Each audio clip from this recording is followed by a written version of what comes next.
오늘은 에베소서 1장 앞부분에 기록된 이 사도 바울의 찬양을 통해서 우리가 예수님을 믿음으로 받은 이 하늘의 신령한 복, 바로 구원의 복에 대해서 말씀을 드리려고 합니다.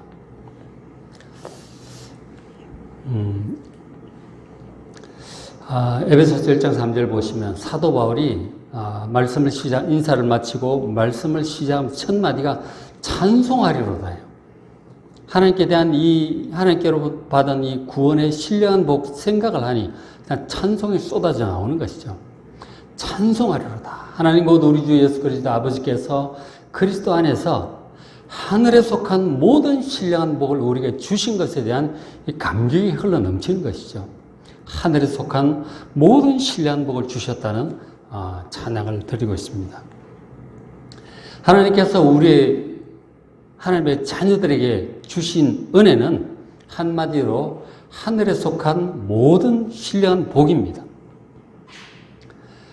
우리가 하나님께로부터 이 신령한 복을 받았는데, 근데 사람들이 이런 복을 잘 모를 때는 교회 나오면서 대개는 건강의 복, 그리고 성공과 물질 축복, 자녀들이 잘 되고 가문이 번성하는 복 등 이 땅에 속한 복을 구합니다.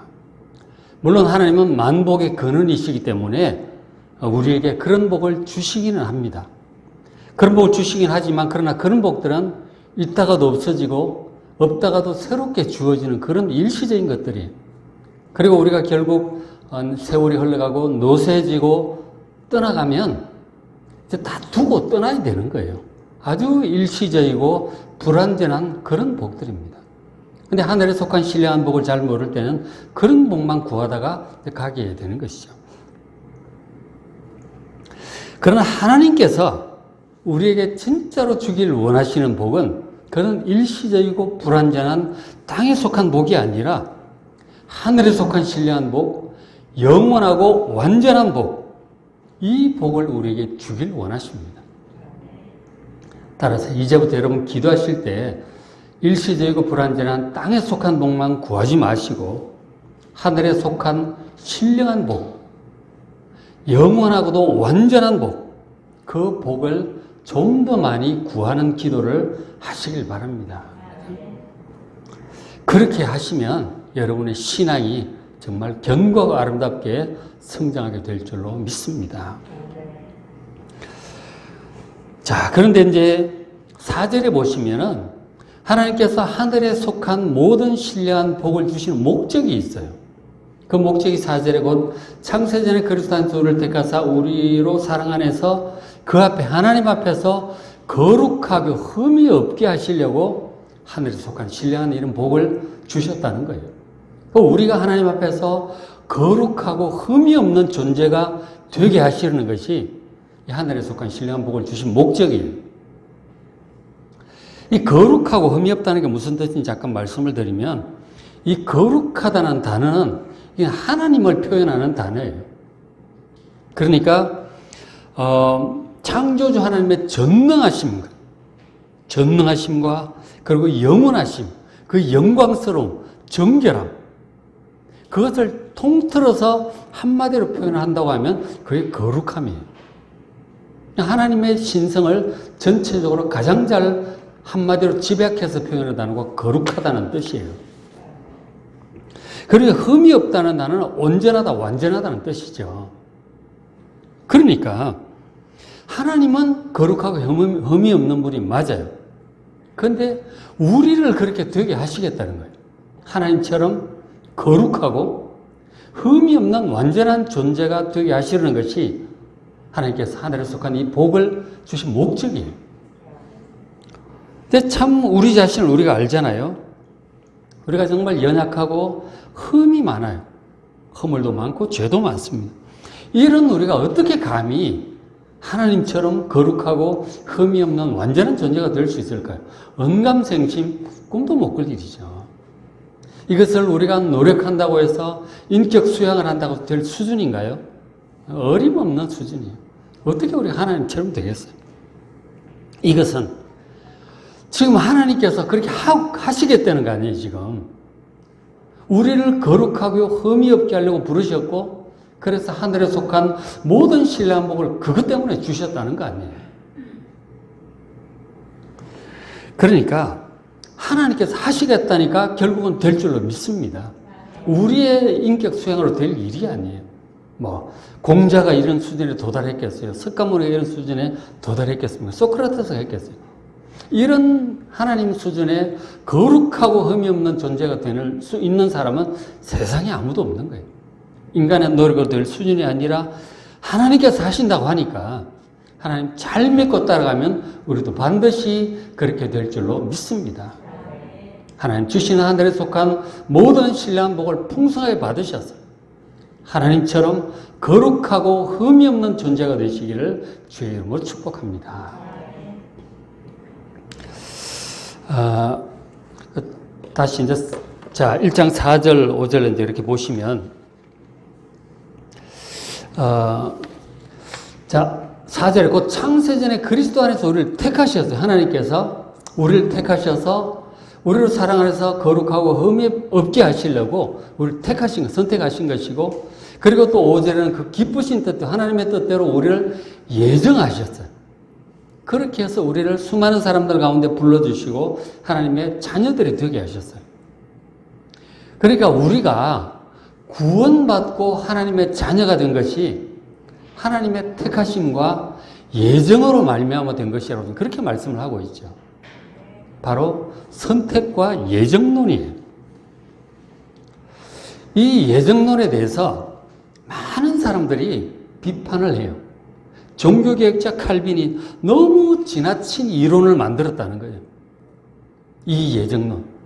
구원받을 사람, 못 받을 사람, 아예 처음부터 정해놨다는 식으로 못 받는 사람 억울해서 어떡하냐는 둥, 다른 사람 뭘 잘했다고 그렇게 받느냐는 둥, 별 얘기를 다 합니다. 종교개혁자 칼빈이 지나친 이 교리를 만들었다라고 이제 비판을 많이 하죠. 근데 이 본문 말씀에서 보시듯이 그건 칼빈이 만든 사상이 아니에요. 사도 바울을 통해서 성령께서 친히 지금 하신 말씀이라고요. 우리의 구원에 대해서 하나님께서 창세전에 예정하시고 택하셔서 우리를 부르셨다고 지금 말씀하고 있잖아요. 누가 만든 이론이 아니에요. 지금 성령께서 사도를 통해서 신약 성경에 기록하게 하신 말씀이에요. 이건 정확한 하나님의 말씀입니다. 자, 하나님께서 왜 우리 같은 사람을 택하셨어요? 우리가 별로 나을 것도 없잖아요. 다른 사람보다 더 인격적으로 고매한 것도 아니고 학문적으로 깊은 것도 아니고 우리가 뭐가 나서 하나님께서 우리를 자녀로 이렇게 택하시고 부르셨을까요? 그것은 우리가 뭔가를 잘해서도 아니고 우리에게 뭔가 남들보다 칭찬받을 만한 자질이 있어서 그런 것이 아니에요. 지금 뭐라고 하십니까? 하나님께서 창세전에 그리스도 안에를 택하셨다고 그랬어요. 그 기쁘신 뜻대로 하나님의 주권적인 뜻을 따라 우리를 택하시고 예정하시고 택하신 것이라고 그렇게 말씀하고 있습니다. 그러니까 하나님의 기쁘신 뜻대로 우리를 불러주셨다는 거예요. 수많은 사람들 가운데. 그래서 우리는 그저 구원받은 사실, 불러주시고 하나님의 자녀 삼아주신 이 사실에 대해서 그저 감사할 뿐이죠. 자랑할 것도 없고 교만할 것, 그래도 내가 뭔가 좀 나으니까 날 불러주셨겠지. 전혀 아니다. 그저 하나님의 기쁘신 뜻도 우리가 하나님의 기쁘신 뜻을 다 알 수 없죠. 우리를 불러주시고 예수 믿게 하시고 회개케 하시고 하나님의 자녀 되게 하셨으니 그저 감사할 뿐인 것이죠. 크게 무슨 말을 덧붙일 것도 없어요. 불평할 것도 없고 자랑할 것도 없고 아무것도 없어요. 그저 불러주심에 감사할 뿐인 것이죠. 이 선택과 예정을 우리가 제대로 안다면 감사밖에 나올 일이 없어요. 이러고 저러고 말할 게 없어요. 자, 이제 하나님께서 이제 우리를 이렇게 불러주셨는데, 에베소서 1장 6절에, 그래서 이는 그가 사랑하시는 자 안에서 우리에게 거저 주시는 바, 이 은혜는 거저 받은 거예요. 우리가 잘해서 받은 것이 아니라 거저 주시는 바 그 은혜의 영광, 하나님의 그 크신 은혜, 죄로부터 구원하신 은혜, 하나님의 자녀가 되게 하신 은혜, 영생을 주신 그 은혜, 그 은혜의 영광을 그저 찬송할 뿐인 것이죠. 감사하고 감격하고 찬송밖에 없어요. 그 사도 바울이 에베소 시작하면서 찬송하리로다 이렇게 나오는 것이죠. 종교 개혁자들이 우리가 믿는 이 신앙을, 기독교 신앙을 가장 잘 정리한 내용 중에 하나가, 전에 제가 권사 교육할 때 말씀을 한번 드렸는데 바로 요리문답이에요. 요리문답. 요리라고 하는 것은 중요한 교리를 얘기하는 거예요. 교리, 진리를 얘기하는 것입니다. 중요한 그 교리에 관한 아주 핵심적인 것을 질문을 하고 답하고, 그렇게 교리문답이라고 하는 게 있습니다. 그 많은 교리문답 중에 첫 번째 이제 교리문답이 뭐냐면 가장 중요한 거겠죠. 뭔지 아십니까? 앞에 보시면 요리문답 1번이 사람의 제일 되는 목적이 무엇입니까? 우리 존재의 목적이. 사람들은 대부분 성공과 성취와 많은 것들을 누리고 이런 것들이 이제 인생의 목적으로 삼고 살아가죠. 그러나 하나님 말씀에 의하면 사람의 제일 되는 목적은, 사람이 제일 되는 목적은 하나님을 영화롭게 하고 영원토록 하나님을 즐거워하는 것입니다. 그렇게 대답을 합니다. 이 성경에 있는 말씀이죠. 이사야서나 이런 데 있는 말씀이에요. 우리의 인생의 목적은 하나님을 영화롭게 하고 온 세상을 창조하시고 우리에게 생명을 주시고 필요한 모든 것들을 공급하시고, 그리고 왕으로서 세상을 다스릴 수 있게 하신 그 하나님, 또 죄로부터 구원하시고 영생을 주신 하나님, 모든 은혜를 베푸신 하나님을 영화롭게 하고 영원토록 하나님을 즐거워하는 것입니다. 하나님을 기뻐하는 것이 바로 찬송이고 예배인 것이죠. 모든 은혜들을 기뻐하고 찬양하는 것이죠. 자, 그런데 하나님을 떠나간 이 죄인들, 이 죄인들의 대표적인 특징 중에 하나가 하나님 감사한 줄을 몰라요. 모든 것이 하나님의 은혜라는 사실을 몰라. 우리가 딛고 서 있는 땅도 하나님의 은혜예요. 지진이 한 번씩 나면 하나님의 은혜가 땅이라는 게 있는지도 몰랐는데 지진이 나면 그때 알죠. 우리 건강한 줄 모르고 그냥 당연한 걸로 알고 살다가 아프거나 저도 손가락 한번 다쳐보니까 이게 참 여사일이 아니더라고요. 이런 일들이 당연한 걸로 알고 있다가 이런 일이 생기면 이제 모든 것이 하나님의 은혜였구나 라는 것을 그제서야 알게 되더라고요. 우리 주변에 있는 가족들, 가까운 사람들이 있잖아요. 가까운 사람들일수록 흠이 많이 보이고 툭탁거리고 그런 갈등들이 있죠. 가족들끼리도. 그런데 그 가족이 결국 나중에 떠나보내고 나면은 얼마나 귀한 존재인지 그때서야 또 알게 되더라고요. 있을 때 좀 잘했으면 좋겠어. 그죠? 있을 때 잘하자. 건강도, 사랑하는 가족도, 그리고 우리의 어떤 직장도, 우리의 교회도, 우리의 생명, 이 모든 것이 하나님의 은혜임을 알고 모든 것을 감사하고 찬양하고 예배드리고 영광 돌리는 우리가 되기를 간절히 원합니다. 이것이 사람의 제일 되는 목적이라고 종교개혁자들이 이렇게 잘 가르쳐 준 것이죠. 자, 그런데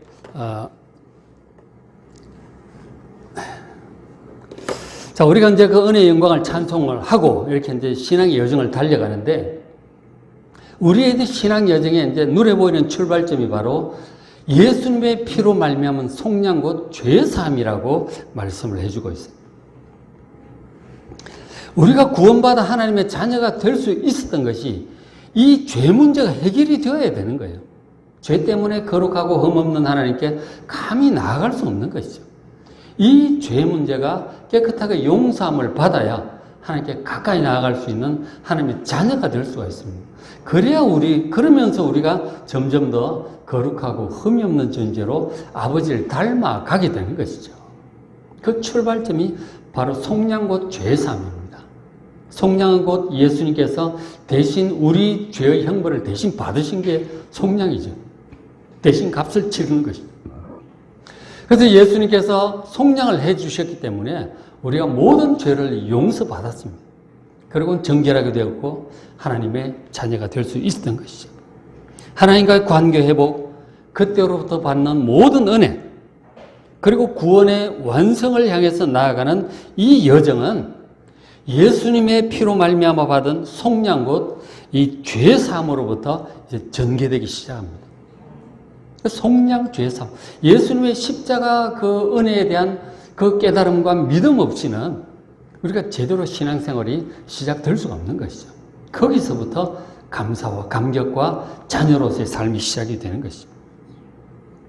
자, 하나님께서 택하신 사람들에게 이렇게 하늘에 속한 신령한 복을 주시고 하나님의 자녀로 삼아 주셨어요. 그런데 그 모든 은혜는 지금 보니까 그리스도 안에서 주신다고 말씀을 하죠. 7절에. 우리는 그리스도 안에서 속량 곧 죄사함을 받았다고 말씀을 하세요. 그리스도 안에서. 그러니까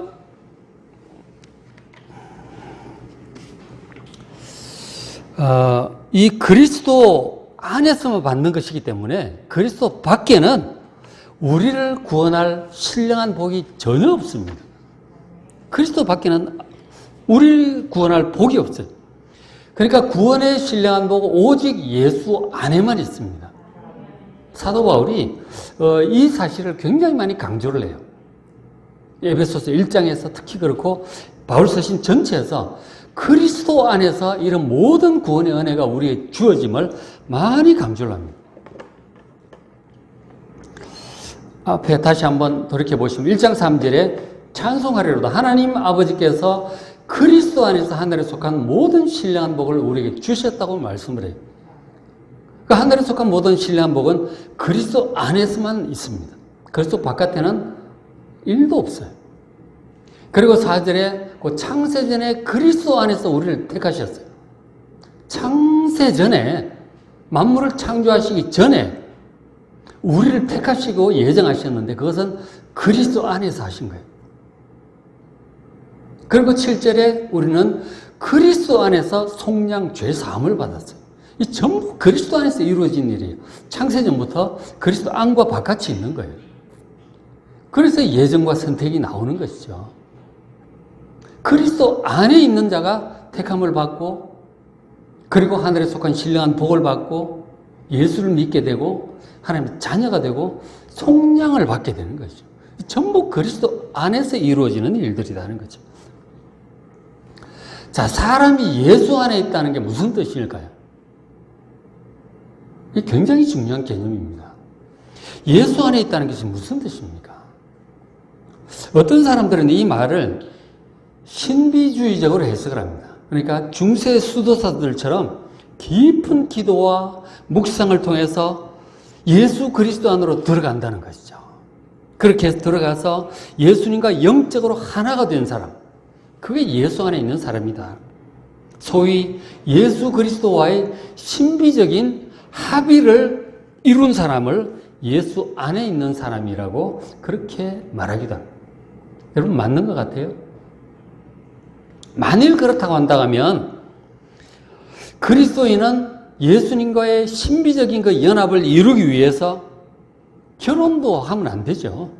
결혼도 하면 안 되고 직업도 가질 수도 없고 그저 수도사들처럼 수도원 들어가가지고 오로지 기도하고 묵상하고 예배드리는 평생 그것만 해야 될 것입니다.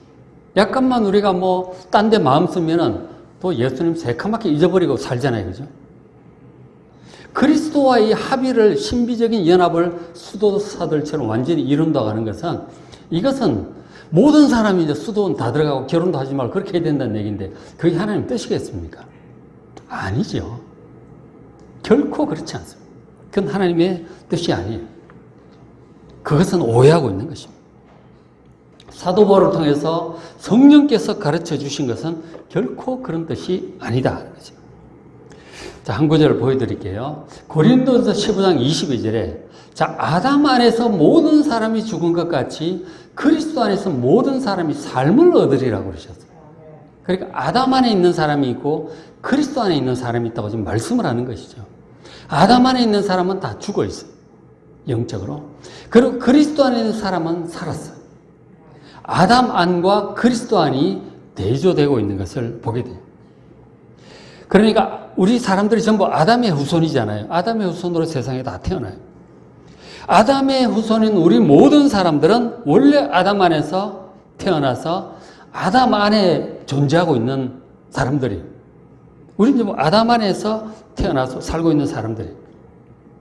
그렇게 아담 안에 계속 머물러 있는 사람들, 예수님을 믿지 않고 그리고 예수 밖에서 그 죄로 말미암아 죽을 것이고 그리고 하나님의 진노 아래서 영원히 멸망하게 되는 사람들이죠. 그 아담 안에 있는 사람들이죠. 그런가 하면 이 예수 안에 있는 사람은 창세전에 주께서 택하시고 때가 되면 불러주세요. 성령께서 우리 자신의 죄를 깨닫게 하시고 예수님이 하나님의 아들이고 구원자이심을 그 십자가 은혜가 믿어지게 하세요. 그래서 속량고 죄사함을 받고 하나님의 자녀가 되고 영생을 회복하고 구원의 완성을 향해서 나아가게 되는 것이죠. 그게 예수 안에 있는 사람이에요. 그래서 선택과 예정이 나오는 거죠. 예수 안과 예수 바깥이 있다니까요. 이것은 하나님의 기쁘신 뜻을 따라 이루어지는 거예요. 어렵죠? 어렵지만 우리 이성으로 이해하기 참 어렵지만 분명히 이렇게 말씀을 해주고 있는 것이죠. 자, 예수 안에 있는 사람들은 예수님의 은혜로 이 땅에서 우리가 영원한 생명을 얻었어요. 그리고 장차 부활해서 영원한 새하늘과 새 땅으로 들어가게 될 것입니다. 이처럼 예수 안에 있는 것은 하나님의 은혜로 구원받아 가고 있는 이런 사람들을 말씀을 하고 있는 것이죠. 예수 안에 있는 사람들만이 하늘에 속한 이 모든 신령한 복을 받고 죄사함을 받고 거룩하고 흠이 없는 사람들이 될 것입니다. 자, 근데 이제 이런 거를 1장 8절에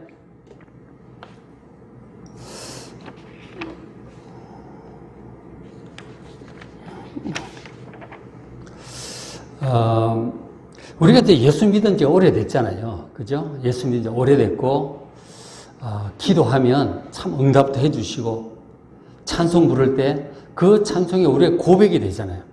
참 감사하고 감동으로 밀려올 때가 있고, 간절하게 같이 이제 기도할 때도 있고, 그런단 말이에요.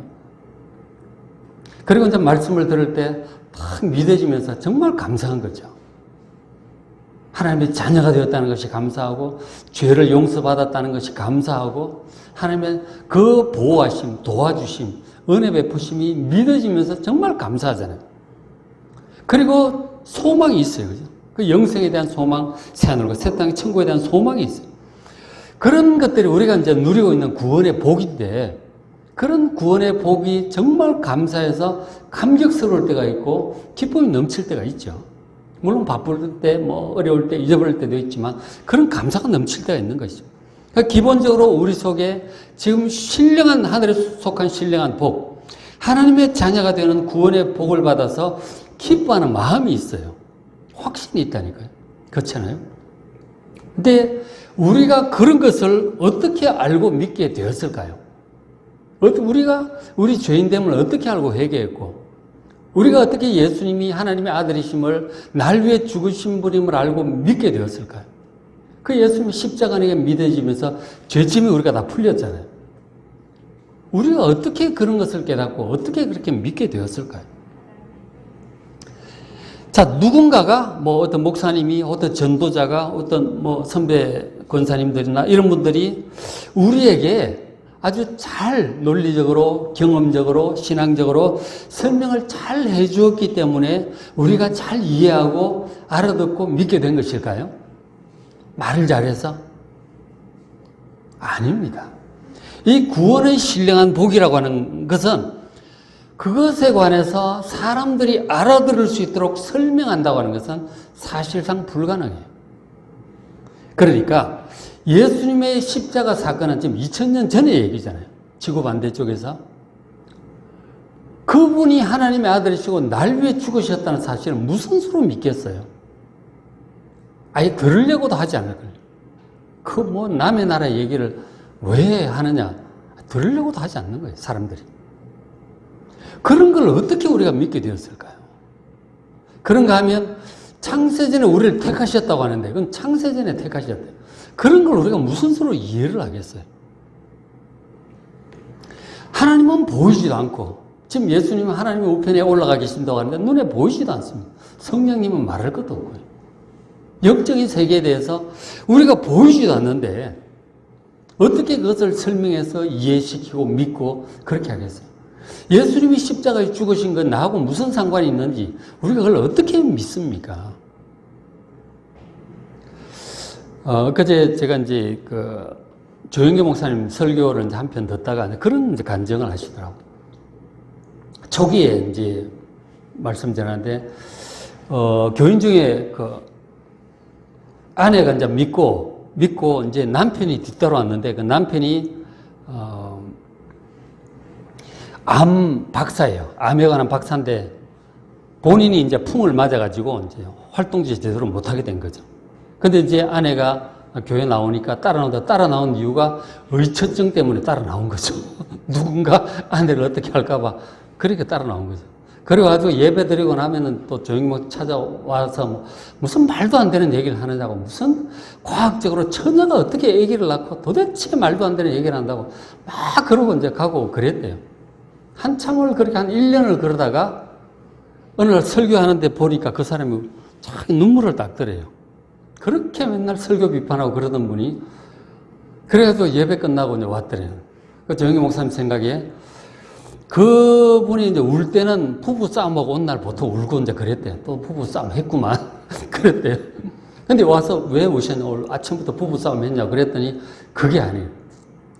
지금 목사님과 하시는 말씀이 뭐 이런 자기가 말도 안 되는 얘기라고 생각을 했는데 머릿속으로는 전혀 이건 동의가 안 되는데 마음으로 믿어지더라는 거예요.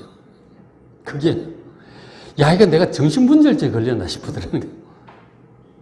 머리로는 이건 도대체 말도 안 되고 마음으로 믿어지더라는 거죠. 믿음이 그런 거예요. 믿음이 그런 거라니까. 이게 신비한 일이죠. 그래서 그렇게 보시면은 1장 8절에 그 뜻의 비밀을 우리에게 알리셨다 그러잖아요. 이 비밀이라고 표현을 하는 거예요. 구원에 관한 일들은 전부 비밀이에요. 이 비밀이라고 하는 뜻이 헬라 미스테리온, 영어로 미스테림. 그러니까 신비예요, 신비. 전부 신비에 속한 일입니다. 이게 뭐 이성적으로, 과학적으로 설명해서 납득이 되는 그런 게 아니에요. 신비에 속한 일입니다. 그런데 그럼에도 불구하고 지금 우리가 예수님의 십자가 은혜로 모든 죄를 용서받았고 새 생명을 받았다는 사실을 우리가 믿잖아요. 우리가 하나님의 자녀가 되었다는 사실에 감사하고 영생을 주셨다는 게 감사해요. 또 그런 우리를 위해서 하나님 나라를 준비하시고 새하늘과 새 땅이 준비되어 있다는 사실, 그게 믿어지고 그래서 우리가 소망으로 기뻐하며 찬송하지 않습니까? 인간적으로 이해하기 어려운 이런 사실을 우리가 진정으로 믿고 기뻐한다는 사실 자체가 정말 놀라운 일이고 기적 같은 일이 아닐 수 없는 거예요. 그래서 그것이 우리의 이해력을 넘어서는 거예요. 삼위 하나님에 관한 일들, 구원에 관한 일들, 이런 것들이 이해를, 우리가 태초에 무슨 일이 있었는지, 우리 조상들에게 무슨 일이 있었는지, 에덴 동산이 어쨌는지 우리가 알 게 뭐예요? 노아 홍수 이전이 어쨌는지, 이유가 어쨌는지 모르는 거예요, 우리가. 예수님 재림하시고 이 말 천년왕국 새하늘과 새 땅이 어떤 것인지 우리가 무슨 수로 알겠습니까? 인간적으로 생각하면 도대체 그건 말도 안 되는 것들이죠. 근데 그게 믿어지는 거예요. 그렇죠? 그래서 그게 1장 8절에 이렇게 표현을 하고 있는데, 이는 그가 하나님께서 모든 지혜와 총명을 우리에게 넘치게 하시는 거예요.